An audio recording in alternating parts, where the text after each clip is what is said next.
JDU-വിന്റെ ഓഫീസിന് മുന്നിൽ ലഡു വിതരണം തുടങ്ങുകയാണ്. ആ ദൃശ്യങ്ങളിലേക്ക് പോയാലേ ആ ലഡു വിതരണം ചെയ്യുന്ന ദൃശ്യങ്ങൾ നമുക്ക് കാണാൻ കഴിയുന്നുണ്ട്. ലഡു കൊണ്ടുവന്നിരിക്കുന്നു. അല്പസമയത്തിനുള്ളിൽ വിതരണം തുടങ്ങും എന്നാണ് ഇവിടെയുള്ളവർ പറയുന്നത്. ലഡു വിതരണം തുടങ്ങുകയാണ്. ഏതായാലും വലിയ ആഘോഷത്തിലാണ് ഇവിടെയുള്ളവർ എന്ന് നമുക്ക് കാണാൻ കഴിയുന്നുണ്ട്. ഇവിടെ നമ്മളൊരു പ്രതികരണത്തിലേക്കൊക്കെ പോയാൽ क्या है सर, क्या होगा?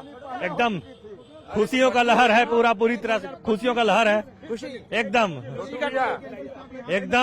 नीतीश कुमार ही जिंदाबाद। जी जी, क्या लड्डू बस 1 घंटा बाद पूर्ण रूप से लड्डू मिष्ठान बांटा जाएगा, दिवाली तरह से एकदम मनाया जाएगा। बस यही है. बस ഈ ലഡുവിന്റെ ദൃശ്യങ്ങളൊന്ന് കാണിച്ചു കൊടുത്താൽ കണ്ണൻ. ഈ ലഡു വിതരണം തുടങ്ങുകയാണ്. ലഡു വിതരണം തുടങ്ങുന്നു. JDU ഓഫീസിന് തൊട്ട് മുന്നിലെ കാഴ്ചയാണ്. ഇവിടെ പ്രാദേശിക മാധ്യമപ്രവർത്തകരുടെയൊക്കെ തിരക്കാണ് ഈ കാണുന്നത്. അല്പം നാണമുള്ള ആളാണ്. ഏതായാലും വലിയ ആഘോഷത്തിൽ JDU പ്രവർത്തകർ എത്തിയിരിക്കുന്നു. JDU-വിന്റെ വിജയാഘോഷം തുടങ്ങിയിരിക്കുകയാണ്. ലഡു സ്ഥലത്തെത്തിയിരിക്കുകയാണ്. അല്പസമയത്തിന് തന്നെ വിതരണം തുടങ്ങും. JDU-വിന്റെ നിരവധി JDU ഒന്നും പ്രതീക്ഷിക്കാത്തത്ര വിജയത്തിലേക്കാണ് കാര്യങ്ങൾ എത്തിയത് എന്ന് നമ്മൾ കണ്ടതാണ്.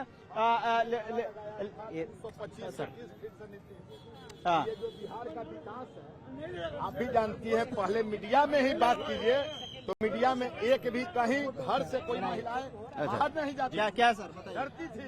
माननीय मुख्यमंत्री जी ने बिहार में जनता के लिए जो काम किया था, जनहित के कार्य किया था, समाज के हर एक वर्गों के लिए, महिलाओं के लिए, छात्रों के लिए उन्होंने 100 रुपया, सारे लोगों ने माननीय मुख्यमंत्री के विकास पे विश्वास करते हुए और उन्होंने सरकार बनाई। के नेता को राघव पुराने का समय नहीं था।